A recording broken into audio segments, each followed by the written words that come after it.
Hi everyone, welcome to yet another live at Aura. Today we are talking about colorism. I'm just going to wait 1 second for Dr. Webb to join. Hello. Oh, here you are! Hello! Hi. How are you? It's so good to see you. Good. You too. And I love the earrings. Thank you. Thank you. So cute. I realized that I have like a lot of breakouts around here, and so I started like sanitizing my earrings. So Oh, that that's really something. Yeah, again, because they get, of course. yeah, they raise my chin, and I've been getting like pimples and stuff. So I was like, I need to make sure my earrings are clean before I put Exactly. them on. Oh, I never thought about that ever. So how are you? How are you feeling today? I'm feeling good. The weather is nice. I'm not in New York anymore, so I'm traveling, and I'm now in Dallas, Texas. So I just got here or a few days ago. So I'm kind of starting to explore things and enjoying it. And then my birthday is on Monday, so it's a great Woohoo! week for Happy me. birthday! Thank Oh, you. happy birthday. That's amazing. I will be 37. Woohoo! Wow, you don't look anything like it. Seriously. Thank you. Thank you. Hi, happy birthday, Dr. So Webb. how So are you? I was just, You said you were really I'm happy. okay. So, yeah. Yeah, I'm now in Sudan. I can't complain, honestly. And I'm also really happy we're having this discussion today because I was also sharing to the women in Aura and the people we talk to, it's that it's such a vital conversation to happen in our region. And it's just Yeah. due time, that we really start engaging in this type of conversations because it's really something in this side of the world. Yes, definitely. I'm excited to have the Yeah. conversation as well. Me too. So, Dr. Webb, before we start, if you can just tell us more about yourself. What you do, everyone knows by now, but then just also your story and a bit more of yourself. Okay, sure. So I'll introduce myself. I also would like you to introduce yourself because I see some of my followers that join and they might not know who you are, or like what Aura is or what you all do. But for me, I founded Colorism Healing back in 2013. I started blogging about colorism in 2011, and then I came up with the idea for colorism healing in 2013. And it was really just a lot of writing because that's my background. I'm a writer by training, and so I was writing about a lot of things, and people would find my writing and they'd say, oh, can you come and do this radio show with us, or can you be on our podcast, or come and talk to my students, talk to my class. And so I realized that there was a lot more I could do besides blogging. And so now I am doing that full time. I just quit my job as an English professor in December, and now I'm doing all colorism, which is great. Woohoo! I know, yeah. So really the mission is to raise awareness. I want everyone who has heard of the word racism, I want them to also know what colorism is. And then Yep. also the healing part, I want individuals who have experienced colorism to heal from it, overcome it, just increasing confidence and self-esteem, especially for dark-skinned people around the world. But also creating change. And I saw some of the questions and stuff you want to go over, and I think that'll be a good conversation for today too. Yeah, thank you so much for introducing. And so Yeah. for me, of course, for people who don't know about Aura, first, my name is Rawa Ahmed. I'm born and raised in Sudan, so I'm Sudanese. I'm Aura Sudan-based representative. So what Aura is, it's essentially, again, an NGO that it's called African Women Rights Advocates.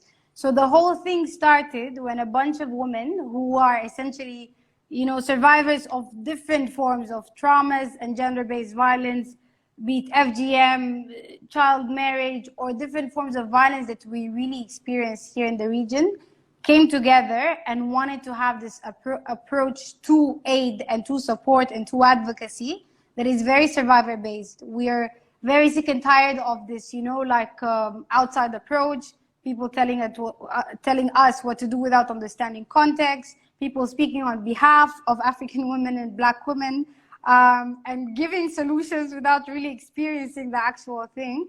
So it's really like a network of brilliant and amazing women who advocate for the rights of other African women to just thrive fully. And it's not really just about tragedy, you know, it's also to celebrate each other and to talk about how we can move forward in the continent and so on. So that's essentially, yeah, Aura in a nutshell. And part of the things we talk about, it's really, yeah, some of the things that really affect us as Black women in general is this issue of colorism. So I wanted to ask you on a personal note as well, why did you start this journey of colorism healing? Yeah. So I experienced colorism as a dark-skinned girl living in the southern region of the United States. And I have relatives, I have a close family. My sister, my mom, their skin is like several shades lighter than mine. And so it was very obvious to me how people treated us differently because of that. And sometimes they would assume we weren't even sisters, or that like my mom wasn't really my mom or something like that. But I was, most of my childhood and young adulthood, I didn't really talk about it because there was a lot of shame and fear around talking about it. And then I mentioned starting a blog, and what happened is I was teaching high school at a predominantly Black high school, and so a lot of my Black students were saying things about their skin tone, and they were saying things about other people's skin tone. And that made me realize that this problem wasn't just a personal problem that I had, but that there was a larger social problem, and that it would continue to happen for younger people if no one did anything about it. And so that's what really prompted me to become more vocal. And I think over the years, I realized that creating colorism healing is what I needed when I was younger. And how it would have benefited me to have someone doing this kind of work in the world. And so I'm doing it for like other people, but also it's like going back in time and kind of healing my older self, my younger self, I should say. Yeah, exactly. Honest, I can relate to so much to your experience. I think growing up as well, like my baby sister had a lighter skin tone.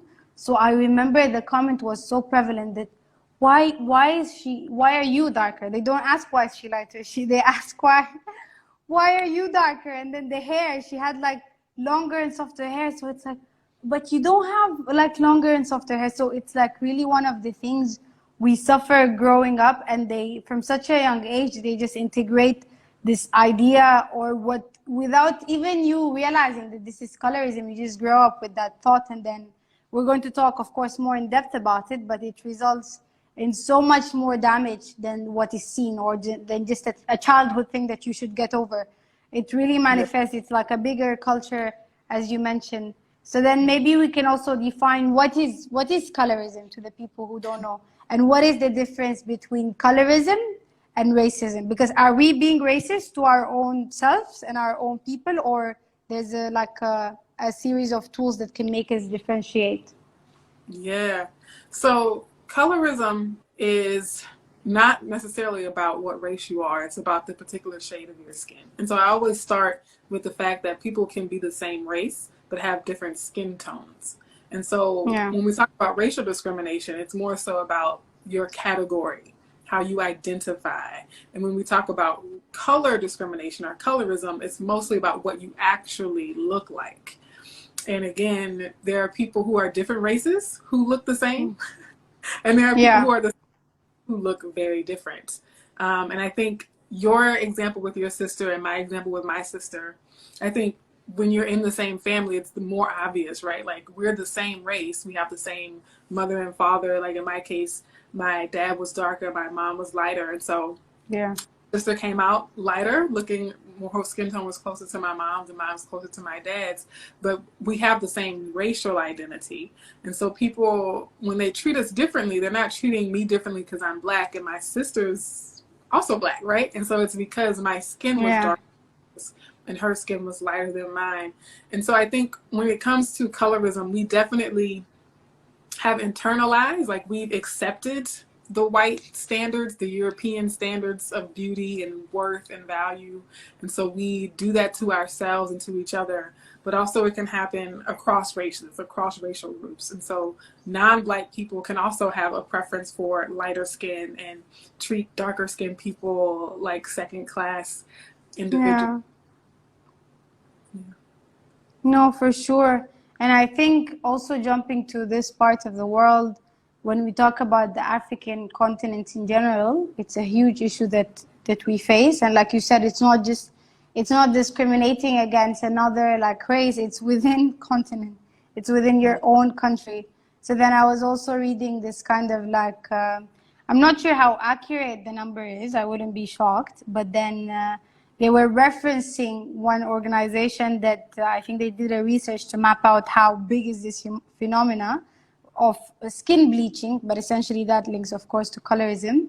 So it mentioned that in Africa, around 40% of women, they use skin bleaching creams. And then it's funny because if I go to like any, let's say, store or, you know, cosmetic store or grocery store, whatever, and I look, I think last time I was so close to taking a picture because I'm like, what is wrong with us, you know? You look at all the section of like skin, just moisturizers, and all of them would say the same thing, you know? You'll have like 20 different brands of moisturizers that would say skin lightening, skin bleaching, skin blah, blah, blah. And it's like, it's such a widespread issue here in Sudan, but in other countries as well. And bleaching, not only like, you know, using creams, but also using needles. I know so many women that have suffered really severe like health damages because of this, you know, needles, or going to doctors that tell them they're going to get lighter, or they use some sort of scrub, and then all the first layer of the skin is coming out. So it's really a huge problem beyond just the type of self-esteem, but even health-wise. It's really a big issue that we're facing here within continent. So what do you say about that, about this issue of skin bleaching? Of course, the root cause is colorism, can be other things, but where do you think it's coming from, especially in this region? Mm-hmm. I think your point, as you're saying, is that it's not as trivial, or it's not as small as people try to make it out to be. Because like you're saying, a lot of these people are risking their health. They're risking their lives in some cases to become lighter. And so we have to understand that if people are willing to risk their lives to change themselves in that way, there must be something really important at stake, that they wouldn't just do it, you know, just for like exactly. a dollar. So they exactly. really, that their entire lives would be better, that they would experience less pain, and they'd have more opportunities, and that things would be better for them all around, for it to be worth that level of risk. And like you said, the number of 40%, and I think even if you look at, you know, some regions, I think the numbers can be even higher, especially when you consider that there are, like you said, just regular body lotion that contains so-called lightening agents. And when you think about stuff like where it's kind of like indirect skin bleaching, then it's definitely even more. The numbers are even. So I think also you can't ignore the pattern. And when you look at 40% is not an insignificant number. And so we have to say, well, why is it that so many people are doing this? Why is it that so many people feel the need to change themselves? And I think being an African American and thinking about having ancestry and lineage, and, you know, my mom did a DNA test. And so like a lot of our ancestry is in West Africa in particular. A lot of times in the diaspora, I'll say, we look to the continent of Africa as a place where our Blackness can be affirmed. And so it's really very, very telling that even within the continent of Africa, people are trying to escape Blackness. And it just shows the extent to which, you know, the white lies have permeated and been pushed and enforced around the globe. And really looking at the efforts that are being put in terms of how people change themselves, and that could be, you know, skin bleaching, people, you know, like getting surgery to change their eye colors, or like wanting to change their noses and all this stuff like that. It's not just shallow, it's not just about looks or aesthetics, but these things are really tied to how they're treated in society. In some cases it's tied to their job opportunities, or, you know, if they want to get married someday, people are telling them you have to change the way you look in order to live the life that you want.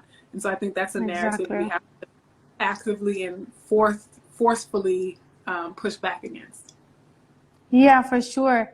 And I think also one thing I came to think about here, especially in the context of a bit of North African countries, is that sometimes it's beyond this European beauty standard. So it can also be Arabized beauty standard. Here in Sudan, we have a colonial history of, you know, the Turks, the Ottoman Empire colonizing us, also the Egyptians. So then our identity is so tied up to this Arabized idea. We want to be Arab. We want to look Arab. And so, not that it has resulted in many things, I mean, tribal conflicts and so on that are very serious, but on a social level, when it comes to women and their self-esteem, a huge preference, if you ask any Sudanese man, it's they want a woman that's of lighter skin. They call it halabiya, that's the word they say, halabiya. Long hair and silky hair. You know, that's like it's like so common, we hear it so much, that it became like a normalized phrase. So you want halabiya and then long silky hair, and that's the preference of most or not, if not all, Sudanese men. So then women, most of them, of course, like we said, the 40%, and then of course like the skin bleaching or the example I was giving of creams, it's based on demand, because women, they themselves, they feel like, okay, I need to secure a man, I need to find a husband, and this is what I should do. So it comes from that place. And I don't think we should ever blame them. When we address this issue of colorism, it's not looking at the woman like, no, something is wrong with you. How can an entire culture and society tell you that in order for you to achieve whatever goal that you think you want, and in this case, they want to, like, you know, find someone to live the rest of their lives with, get married for whatever reason, that's you know, their business. They need to get to that place. So how can you make them feel so insecure in their own skin, and then they bleach, and after they bleach, you blame them for it? So you talk about their self-esteem. Why are you not sure of yourself? Why did you do this? Because you have an entire culture and society that's telling you that. And so people don't live like, you know, under a rock. They can suffer for these things. So we can also, I wanted to ask you about this as part of the questions. When we talk about preference, for most women, yeah, men, they have a certain preference to lighter skin tones. It's just what I like, you know? Magically, it's just what they like. So I think in our region, yeah, a lot of the insecurity is coming from that not only you see it in media and TV, but you see it in the like, you know, the male category or male gender, that they want a certain preference. And so a lot of women are really affected by that. Yeah. I talk about preference a lot because a lot of people will say, oh, it's not colorism, it's preference. And I think it's both. I think your preference is colorism. I think having that preference for only light-skinned women or only women with the long, silky hair is colorism. And that's what, because a lot of times people think colorism is just about the discrimination and just about like hating certain people. But colorism is also about the preference.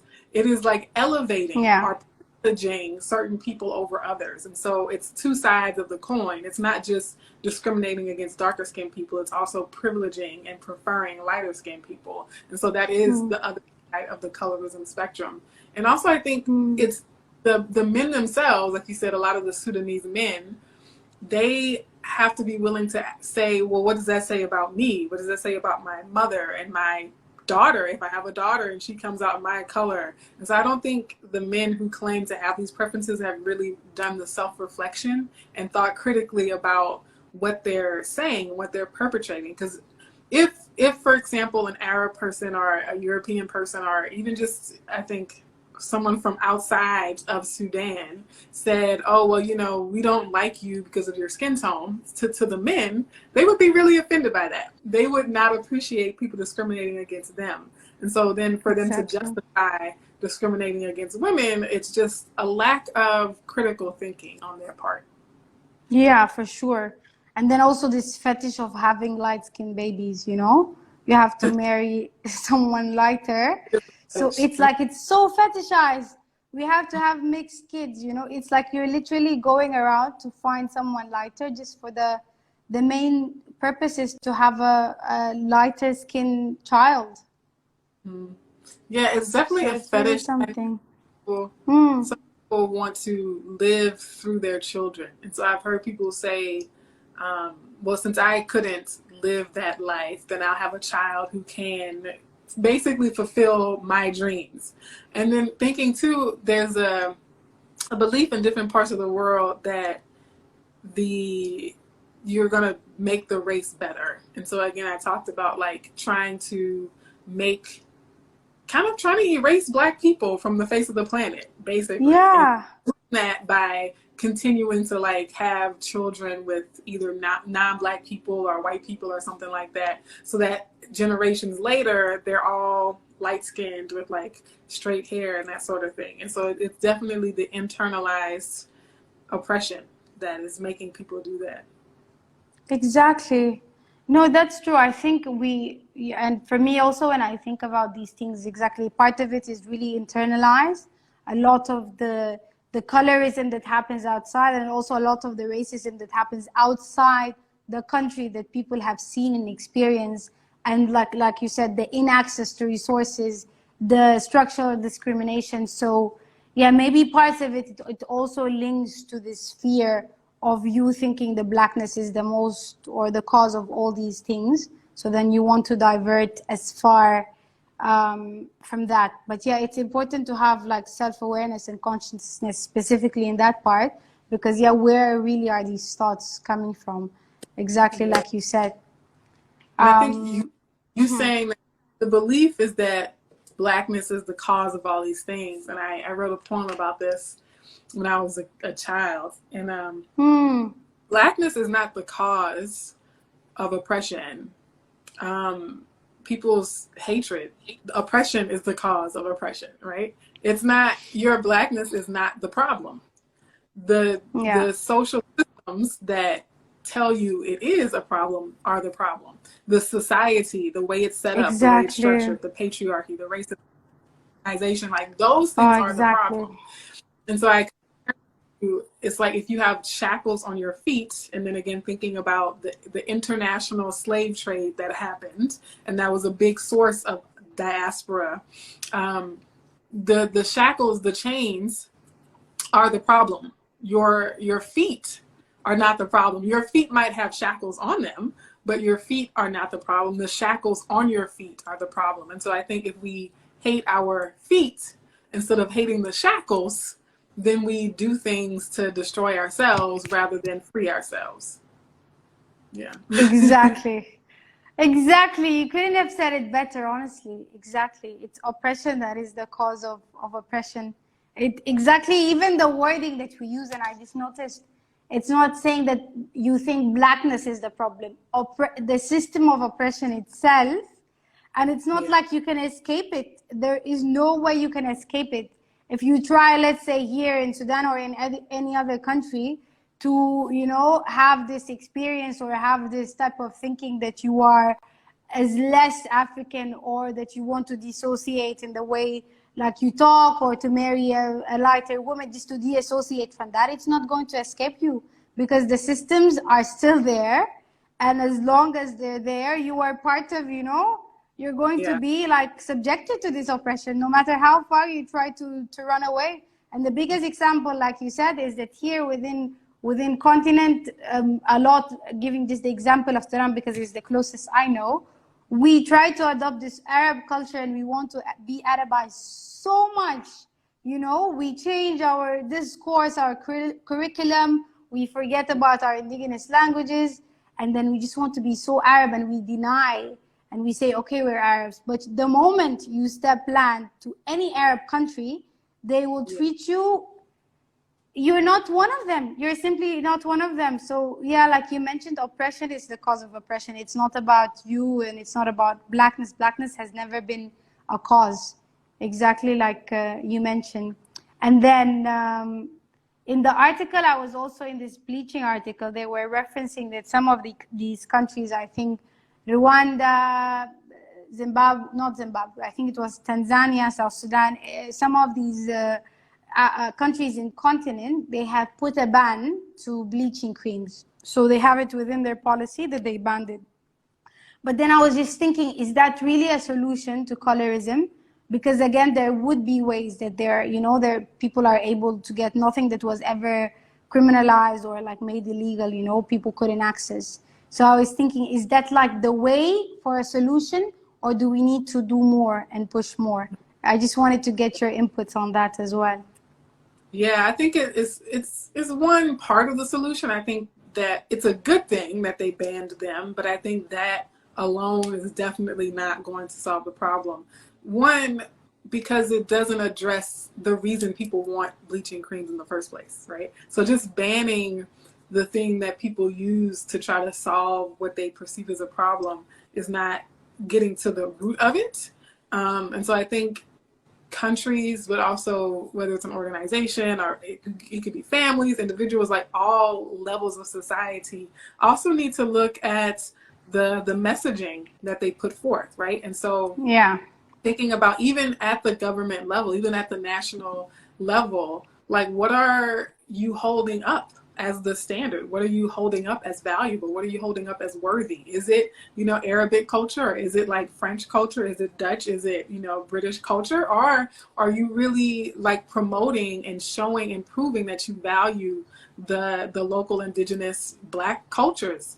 And then also, like you were saying, people will still get the creams. Like I think even with the bans, though bleaching is still happening in all of those countries, and a lot of times when it's banned, they're sold in unofficial ways, which means they can actually be less regulated. And that's what I've been hearing a lot too, is that when there's when it's illegal to sell bleaching creams, then people kind of do it under the table, but that also means that they're not being like regulated or tested in proper ways. So that can make them even more dangerous, and they're less vetted. They're not verified products a lot of times. And so people are even more at risk. And so I think in addition to banning them, governments also have to make sure they have a way of enforcing those bans and a way, I think, educating the people about why they're banned in the first place. So.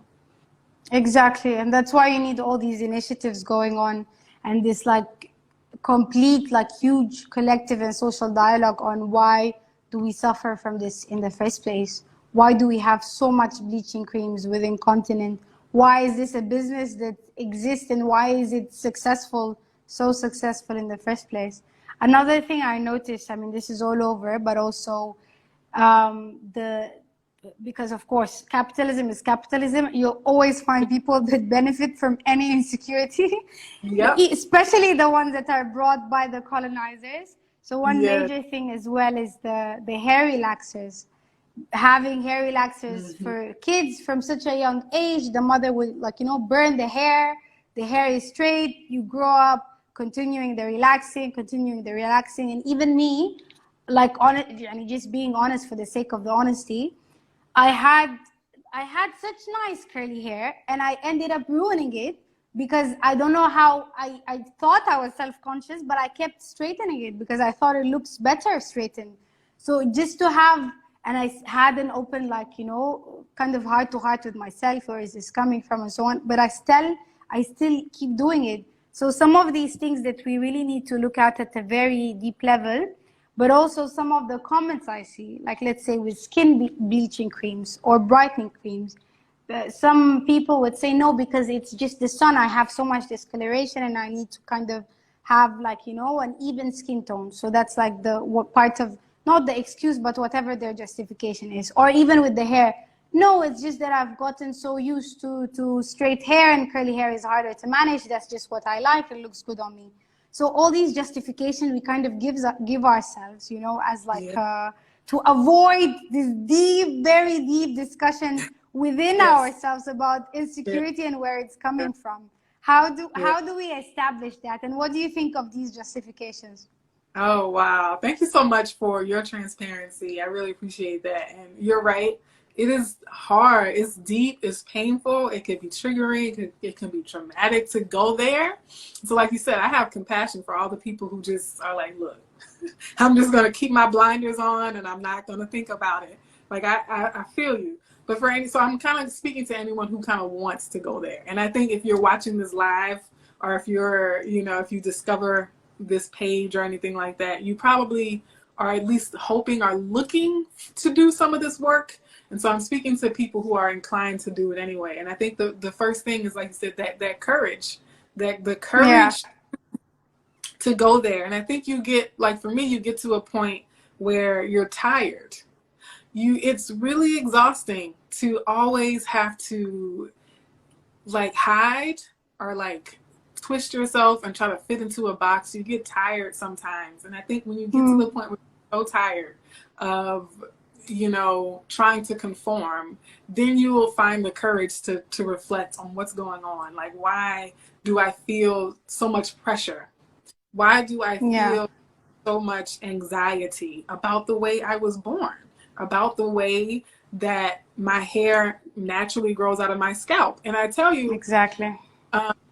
Because I had straight hair too for most of my life. As a child, most children don't decide to straighten their hair, even if they ask. It's ultimately like the parent's choice. And so, my mom grew up thinking that, okay, yeah, that's what you do at a certain age, you straighten your child's hair. And I remember getting the chemical burns. I remember having scabs on my scalp and just like sitting in the chair and crying. Like, think about the trauma of that, crying because you have to fix, because your hair, the way it naturally goes out of your scalp, is not good enough. It's so shameful that you have to be forced to endure pain to quote unquote fix it. And so I think there's a need to be honest. And I think people are afraid, whenever we have these kinds of conversations, people are always saying, oh, well, you're just judging Black women and you're judging us for what we do. And I always say, I'm not judging you. I'm judging the system that tells you need to change. That's what I'm judging. And I think the acknowledgement that when we feel the need to lighten our skin, when we feel like obligated to straighten our hair, when we feel obligated to wear light colored contacts, that is a judgment of you, right? Yeah. And so people are telling you that you are perfect the way you were born. We're not the ones judging you, right? Like the culture that told you you can't be beautiful without straight hair, like that's the judgment. And I think we have to, when you get to a point when you're just tired, then you find the will and the courage and the strength to start doing the work. And it is work. It's a process. It's a lifelong process. Yep. So then we can, I'm so happy that you said that, because we can start talking a bit about the work itself. And I mean, self-empowerment, like you said, it's a lifelong process. It's never just a set of tools that are going to magically transform you into someone else. But there are things that people can start, and there are starting points. So what do you think is to confidence for Black women who are deeply suffering from this issue of colorism, who their self-esteem, their confidence has been destroyed ever since being a child, and then moving on to job opportunities, to men's preferences, to society, opening the media, skin bleaching creams are normalized. So it's just everywhere you go, like you mentioned, this system is attacking you for your skin tone. And then it leads to this deep insecurity of who you are, and, just being comfortable in your skin, like people say. So what do you think are the main key tools or elements and the starting point for gaining more confidence, but also just comfort in your own skin? So I think of the 3 R's, and I did a presentation yesterday, and I talked about these 3 R's. And the first R is to, well, now I'm gonna go with 4 R's. I just thought of a 4th one. So I'm gonna start with R, which is reflection. And I think it all boils down to self-reflection, but also like your literal reflection. And you have to ask yourself, what mirrors am I looking at? And what do I see reflections of myself? And if I do, are they positive reflections? Are they reflections that affirm who I am? And then kind of like what you're saying, self-reflecting, and again, being willing to say, I am experiencing some type of pain. whether we want to acknowledge it or not, right? There is deep pain around the way Black women look, unfortunately, because of the negative reflections we've experienced. And then I think a second R is to reduce our exposure to the negative reflections. And so a lot of times what I see is like Black girls will grow up and they'll be like obsessed with the media, and they'll be obsessed with celebrities, and they'll be obsessed with like music videos and movies and magazines. And we have to be willing to stop being obsessed with those things. The ones, especially the ones that perpetuate these beauty standards. And then the other thing is to repeat, and repeating the positive reflections of ourselves. So finding and seeking reflections of ourselves that feel good and that affirm our natural beauty and our natural worth. And then the last thing is to reinforce. So reinforcing means changing the environment that you're in. So if you have family that tells you you're too dark, if you have friends who tell you your hair needs to be straight, or if you have coworkers who are saying you might want to consider getting a nose job or something like that, is to change your environment as much as possible, right? So people have some people have more freedom to do that than others, but where you have control over your environment is to make sure it's an environment that is constructive, uplifting, and affirming for who you are. So that's like general strategies, I think. Yeah. So reflect, reduce, and what was the third one? Repeat. Repeat and reinforce. The 4 R's. Yeah. Oh, that's amazing. That's really something. I think it's something to ponder and reflect upon. And I think also in the process, or in this so-called process, it can involve a lot of, I mean, in the reflection process and also in the reinforcing, it can cause, let's say, for instance, in the case of continent, it can cause dear to you. It can be a partner who thinks that you're constantly, being light, or you're not going too much in the sun, or the mom who's overprotective. Why do you look so dark today? What it can it needs to have. You need to come from a place where having serious conversations as well for these people, so they are aware of boundaries. So maybe a bit on that as well. How can we? Because we're trying to fight these systems, so we can't do it like one day at a time. It's an entire structural procedure that needs to happen, and we are trying. You can't, like you said, you can't change the media overnight, so you need to reduce it. But yeah, when it comes to reinforcement, it's also, and when it comes to having these tough conversations to people that are dear to you, and on a cultural and societal level, how are you to kind of manifest this strength and courage to be able to have these conversations with your loved ones and with people in general? So I'll say one thing before I answer that question directly. I think about the problem, like if you have a leak in your ceiling, like the ceiling, it's raining and the ceiling is leaking. The ultimate solution is to patch the ceiling, is to fix the ceiling. But in the meantime, you have to put a bucket underneath the leak. Yeah. Right? And so putting a bucket underneath the leak is not the ultimate solution, but it's still necessary until you have time to fix the source of the problem. And so I see there are some strategies that we do to sort of like reduce the damage while we have time, to kind of buy us time to then fix the original problem. So like you said, is to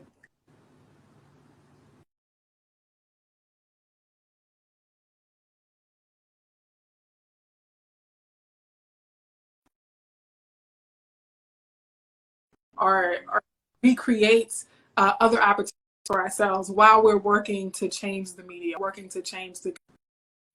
But I think courage piece, and I've been talking a lot about courage being the gateway to confidence and how practicing courage leads to confidence. And one thing about courage that a lot of have been talking about is that it's not the absence of fear. So it's okay if you feel afraid. You can still be courageous even if you feel afraid. And actually, if there is zero fear, then it's not actually a courageous act, right? And so like for me, it would take a lot of courage to jump into a lake because I'm not a great swimmer. But for someone else, Like, it doesn't take courage to do that because they've been doing it since they were a kid and they do it every day, right? And so also I think realizing, like, understanding yourself, that self-knowledge, self-awareness, right? So for me, like, wearing yellow does not take any courage because I Yeah. love yellow and I wear it a lot. But for some women who are darker skins and who were told that they should not wear bright colors, it might take a lot of courage for them to wear a yellow shirt or to wear yellow earrings. And so I think that reflection piece is really understanding yourself, knowing yourself, and not saying, oh, well, Dr. Webb does this, so I have to do this, right? And realizing that your path is your own path.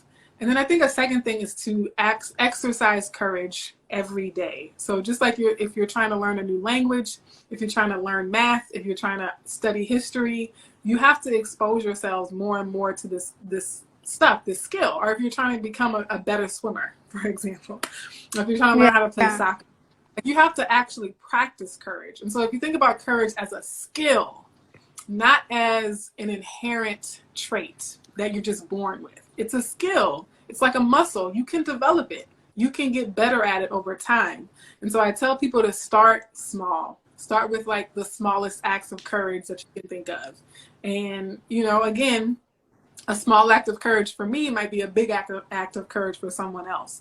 And so that's why it's really important to know yourself and be aware of who you are. And then in terms of speaking to family, speaking to friends, speaking to coworkers, I think that is going to maybe come on the other end of some of the solitary, courageous work. And so, like, honestly, you know, some people will have to have a lot of courage just to journal about their experiences. For some people, it's courageous to simply acknowledge that they have low self-esteem or that they don't have confidence. Like, just saying that to themselves is scary, right? Just saying, like, wow, I feel really ashamed of my skin tone. Admitting to yourself, I feel really ashamed of my natural hair. Like, that alone is a huge act of courage for a lot of people. But I think once you start doing that to yourself, if you have the courage to speak the truth to yourself first, you'll find it a lot easier to speak the truth to the people in your environment. For sure. It can't get any better. And I think we spoke so far about the root causes. We spoke about the issue of bleaching, the context in Africa, and the huge percentage of 40% of women suffering from bleaching or who practice bleaching. And we also spoke about self-empowerment. And then you shed a bit of light on the courage to confidence skill that you have developed. We can speak a bit more about that. So if you can just highlight to us as well, Dr. Webb, in the spirit of self-empowerment, what is this courage to confidence skill and how can it be manifested or done in the context of colorism? And also the second, a bit of a big question, but I just think of our roles now. Of course, women that are still healing and women are yet to heal and women that are thinking of healing from this issue of colorism. But I also think of younger generations, let's say, not just the parents who are raising children, but me, even in daily interactions with kids, with people I see.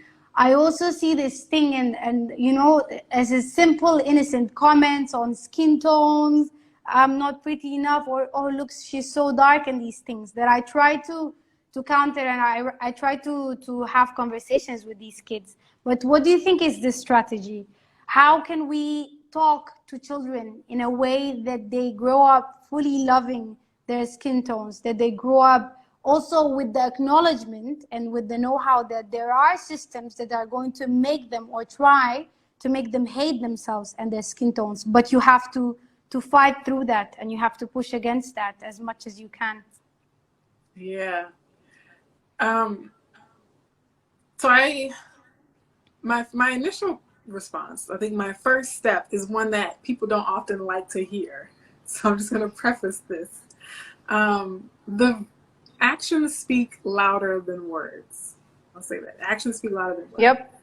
I hear a lot of times people ask the questions of like, how do we help the children? And I suspect that they don't like when I give this answer, which is be a role model.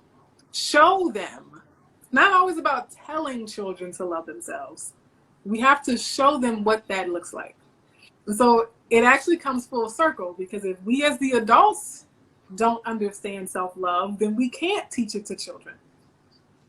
Yeah, and so like a lot of times Exactly. adults they want to skip over doing their own work and just say, Yeah. oh, well, we have kids. And I'm Yeah. like, the best way to help those kids is to make sure you actually live from a place of self-love, because kids, especially young kids, are going to watch and observe you more than they're going to listen to you. And so are you actually demonstrating to them what it looks like to be happy and in love with yourself as a dark-skinned person, as a Black woman, as a woman with, you know, kinky, coily hair textures?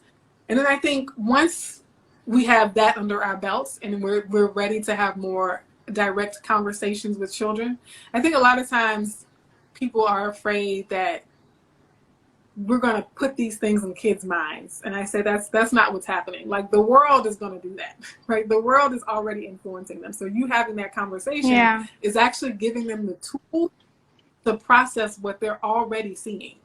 You having this conversation can help them understand what they're already experiencing it. And so I think giving them the vocabulary and teaching them to separate how the world treats them from how they view themselves. And I think that's the key thing that we're explaining and teaching and being role models for, is like, yes, we're acknowledging that the world is going to say these things about us. The world is going to might treat us in certain ways. The world might reject us, but we don't have to soak it in. We don't have to accept that for ourselves. We can choose to hold our own definitions of who we are separate from what these, you know, I call them white lies. Yeah, they are. I just started saying white lies because, I mean, it's a lie. So much better. I know. But I think those two things have to go hand in hand, is that children learn by observing and watching, and that's the hard part. But then once we do have the direct conversations, it's just reminding them that the world is one way, and you don't have to follow what the world is doing. You can choose to self-definition, I think, is a choice that we can always make. But again, it's easy to tell that to children, and it's another thing to show them exactly what that looks like and how they can do it. Yeah, exactly. I thought there was something else you asked, but I was talking about because I saw it as well on your website, the courage to confidence skill and how it can apply for the context of colorism. Yes. So a lot of times with colorism, you'll have people with darker skin tones who not only feel less beautiful, but a lot of times colorism can make darker skin people feel less worthy. And it can make darker skin people, they might internalize it in all areas of their life. So if you have been experiencing colorism, if you've been the target of colorism, you might feel like you're less intelligent. You might feel like you're less deserving. You might feel like you don't deserve to take up space, that you don't deserve to be seen, that you deserve certain opportunities. So it's not just about being pretty necessarily. And so I think the courage can come in any sort of path. And again, there's getting clear about the things that scare you. And so for anyone, a very practical thing is to write a list of things that scare you. Write a list of the things that you might like to do, but that you feel scared to do. And just brainstorm, create a list. And then rank them in terms of how scary they are, right? So like the least scary all the way to the most scary, like absolutely terrifying, like there's no way in the world I'll ever do this. And start at the top and just work your way down, right? And so start with the least scary thing. Maybe it's making eye contact with somebody that in the past you would not have made eye contact with that person. And you're like, today I'm going to make eye contact when I go to class or when I go to work. And you do it and you're like, I'm doing that, check that off my list. And so I think, again, everybody's list is going to be different.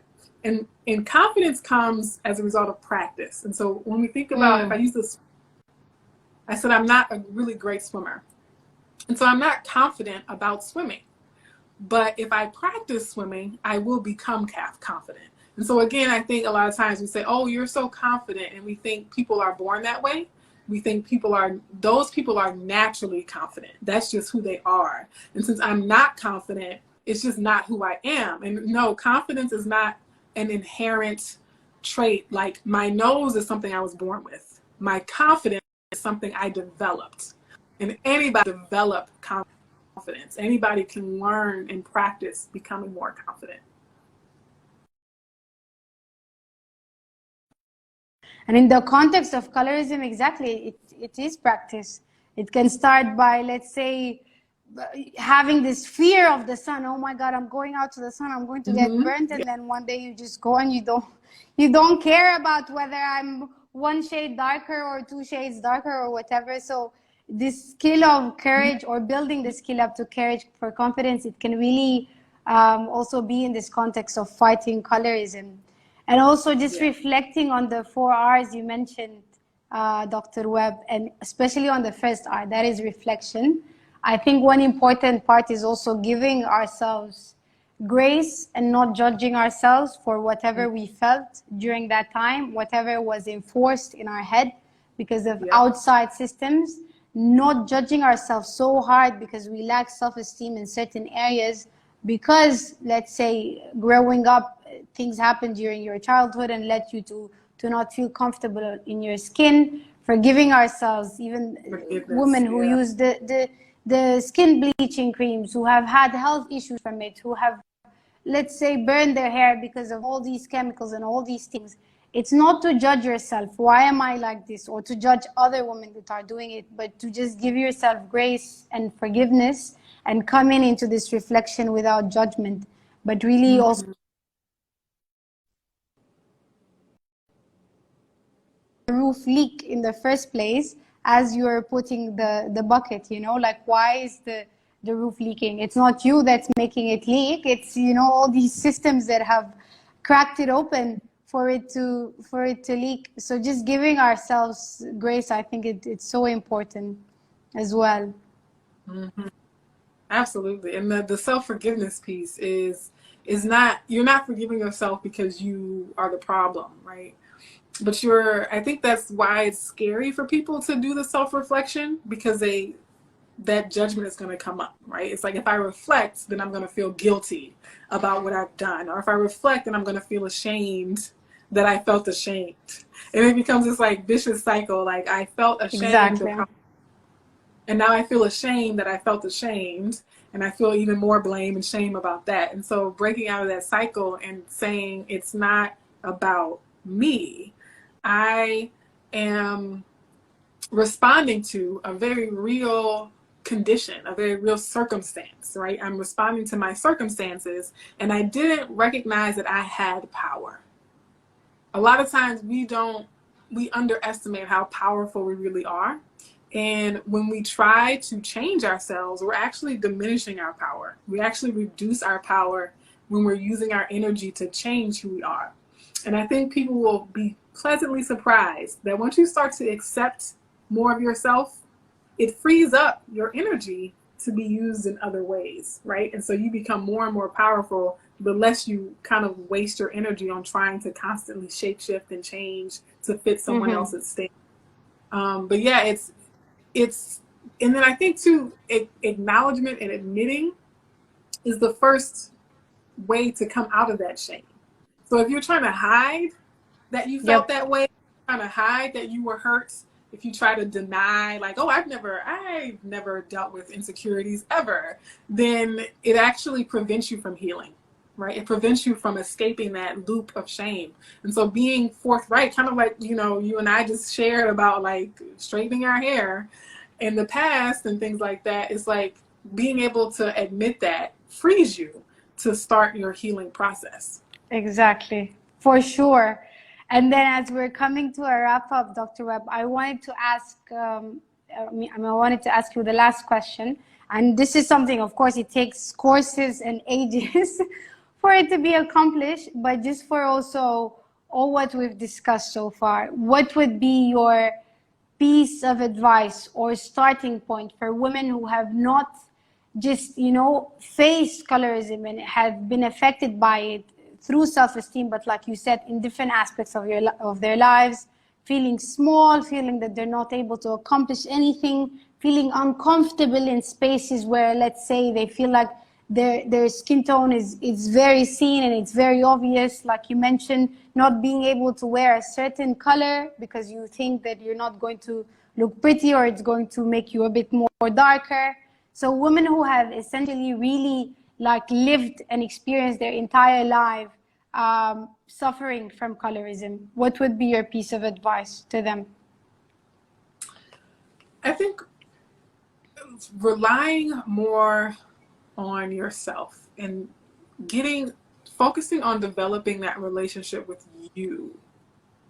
This requires a lot of solitude, a lot of alone time in reflection, and not just being alone but scrolling through TikTok or Instagram, right? But spending time in solitude where you're actually getting to know you away from the noise of society. And I think because your inner self and your higher self is on your side, is on your team, and is rooting for you every day. And so get to know that part of yourself and silence, retreat from the media, retreat from the opinions and the chatter and the gossip and the images and the stories of the world and all that chaos, because your inner world is fighting to be expressed, and it's fighting to be embraced, and it wants you. There's a part of you that wants to be acknowledged and seen by you, and sometimes I use it as I talk to myself, and I talk about myself in second person sometimes. So it's like a little practical trick that people can use is to talk to yourself as if there's a part of you that is looking out for you, right? And so it sounds to me, I say, oh, don't worry, like I'm not going to give up on you. And I'm saying that to myself, right? Or I say, I'm in this with you. I'm here with you. But I'm talking to myself. So I think I'll say start with some solitude and some like self-reflection. Again, not just being alone, but scrolling on your phone or watching YouTube videos, but like being alone and really trying to cultivate a relationship with yourself is going to help you in this journey. It's going to be your saving grace. It's going to be the thing that helps you persevere, is having a really, really loving, kind relationship with who you are. Yeah, that's beautiful. And just holding your little one, because really most of the time a deep-rooted childhood and a deep-rooted, not even childhood, just growing up, being, constantly bashed, being made fun of, looking at the media, not relating. So it's really just like the little girl in you that needs to be held, very softly. So that's beautiful. And for that, solitude for sure is needed. Thank you so much, Dr. Webb. It's always a pleasure talking to you and having you. You bring so much brightness and energy everywhere you go, and just seeing your bright smile, it just makes my day all the time. So thank you so much for being here with us. Thank you so much for having this conversation, and kudos to the work you all have done so far, and just sending lots of love and support for your continued work that's so, so important and so needed. Likewise, and we'll keep them coming because we need to remind ourselves and everyone constantly about these type of conversations. For that, and talk to you soon, hopefully. Okay. Bye. Yes. Bye, everyone. Bye-bye. Oh, here.